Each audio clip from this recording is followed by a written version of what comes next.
Hey, I'm Ben Avery. This is Strangers and Aliens. And for this episode, I want to talk to you about a collection of anthologies. Yeah, an anthology of anthologies, I guess, that I would call a classic slash pulp science fiction starter set. Can't wait to talk about it. All right. So I love sci fi anthologies. I love them so much that I've edited some. So here they are. I've edited Parabolic Orbits and A Time for Everything and Following Yonder Star. And then just this winter, I had a story in Seasons of Romantasy Winter. But I can't remember how I became aware of these box sets, but I saw them. I think they were on sale, maybe on Amazon. And I was like, that looks really interesting. And the price is right. I love anthologies. I love box sets. And I love classic sci fi. And so the Library of America has a lot of different anthologies and where they take American authors and they put out a 2 volume set or a 3 volume set or a 4 volume set. I think Philip K. Dick has like an 8 volume set. I'm not sure how many. I'm not going down that rabbit hole. I do have the 2 volume set that they did of Ray Bradbury, and I do recommend this set. It has The Illustrated Man, it has October Country, it has Martian Chronicles, one of my favorite books of all time. It has, trying to think of what else is in here, Fahrenheit 451, Dandelion Wine, Something Wicked This Way Comes, which I don't read every year in the fall, but I do read often in the fall. Not quite every other year either. Yeah, maybe every other year. Maybe. But anyway, for this set, I bought these separately and then was really disappointed to see, oh, they came out with a box set. Well, how did I get the box? They also sold the box separately, which was very nice of them.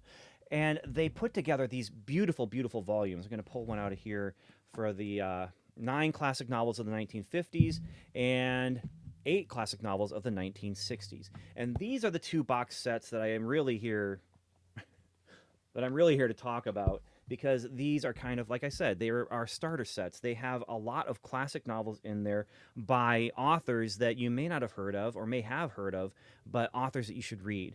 And the volumes are just beautiful.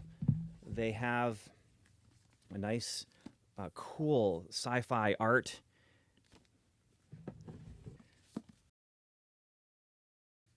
They have the bookmark there, and then they are just this kind of nice hardcover.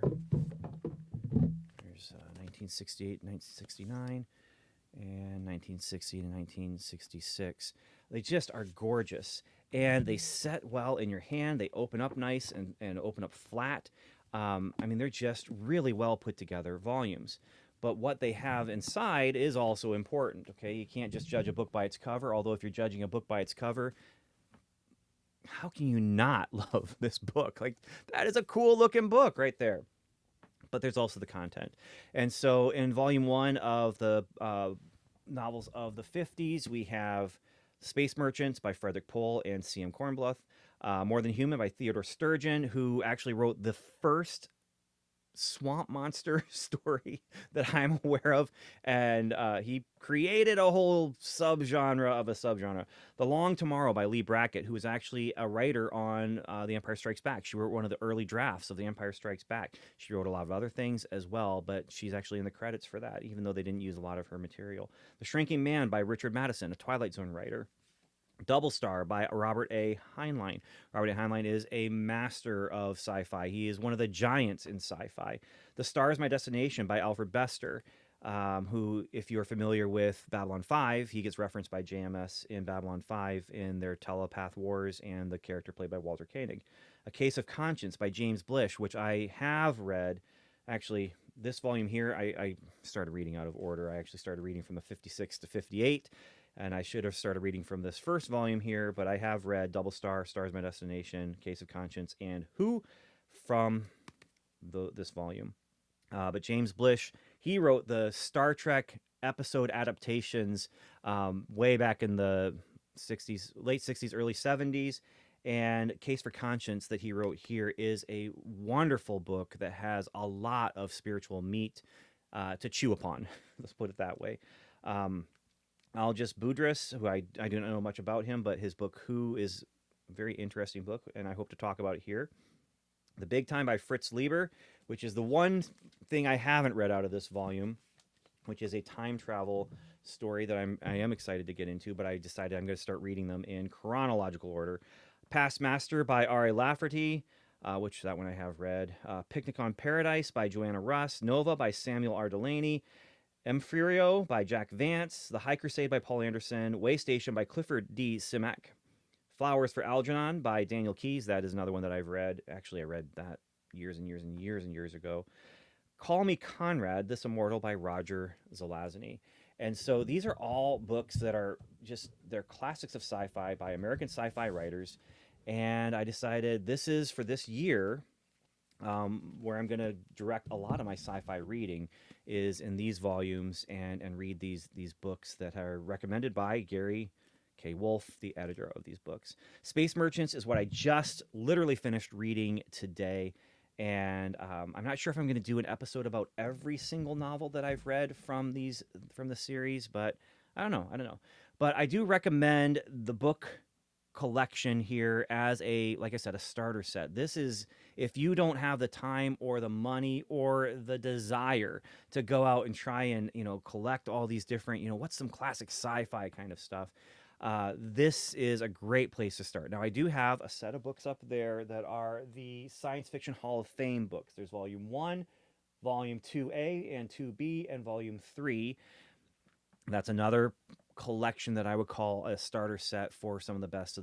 But I have enjoyed what I've already read here, and I can't wait to read, really just to finish reading all of them. I do have a head start this year. I did read some of them before this year.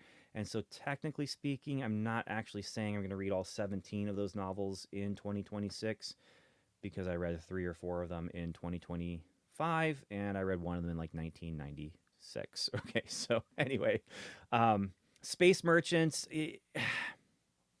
I'll just do a brief. That's actually the weakest of the novels that I've read so far, and that's a Frederick Pohl novel that was co-written by C.M. Kornbluth. There's some interesting stuff that goes into that book and why they had to co-write it, and that was because Frederick Pohl just, well, he needed help. Okay, but here's something else that's interesting: is they do have liner notes in the back, and I call them liner notes. This is not a vinyl album, but they do have notes in the back that give you references to things that might be an out-of-date reference that you may not understand, especially in the Ray Bradbury books. I found that very interesting, where he would reference like a slogan from a campaign. Actually, they did this in Space Merchants, where he referenced a slogan from a cigarette campaign, and there's a note in the back telling you where it came from and when it appeared.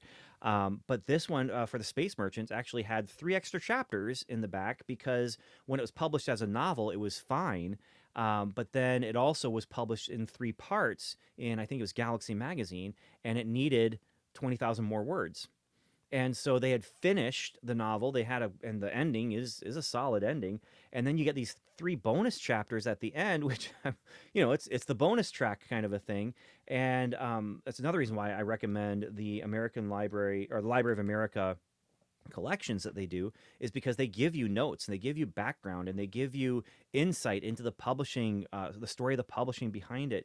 And those extra 3 chapters they kind of read like an epilogue that's not exactly tied into the story. It's a whole nother thing, where Space Merchants is basically a noir story where instead of a mystery crime hard-boiled detective, it's a copyright writer who's writing for advertising campaigns, and it's the big advertising companies that are kind of in charge of things. They're really high in society, and as they're getting ready to send a rocket to Venus, he gets, every noir trope you can think of. There's the femme fatale, there's the woman that he loves, there's twists and turns. He gets attacked, he gets captured, he gets tortured, he gets beaten up, he loses his identity, he regains his identity.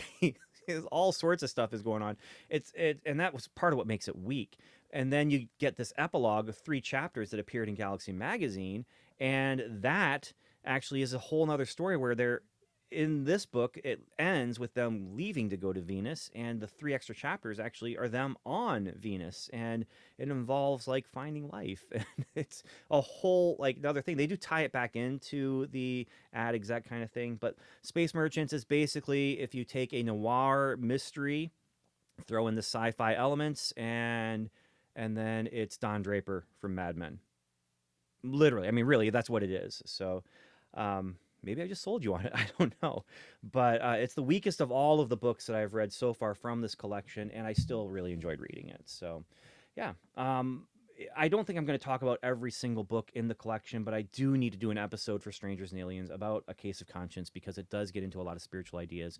And when you are looking up sci-fi books that deal with spiritual ideas and Christianity, that is one that comes up. And it has a very, very interesting tie-in to C.S. Lewis's Space Trilogy. So there's a little bit of a preview of things to come. So yeah, well, that's that. That's this collection here. And let me know if you've read any of these stories or these novels, and let me know if you think this collection, it looks cool, doesn't look cool. Let me know if you think I'm going to really like this one or really won't like that one. If I didn't like the Space Merchants, you won't like this one, Ben. Let me know. Give me your experience with these classic sci-fi novels, and also the Past Master by R. Lafferty. That was a reader or a listener, viewer, YouTube viewer recommendation, and hey, I did like it. I did like it. So, yeah. So that's also one that I should do an episode about, though. Past Master is. Well, until next time. Thanks for spending time with me. Thanks for reading with me, and Godspeed. 2,000 years ago, he spoke of seeds, lamps, and lost sheep. These are the stories he told, retold across space and time. From a prisoner on a doomed world to a centuries-long reality show. From a pilot stranded on a mysterious asteroid to a race against time on a deadly planet. Old messages, new worlds, the same timeless truth. Parabolic Orbits, 14 authors, 14 fantastic visions of the future.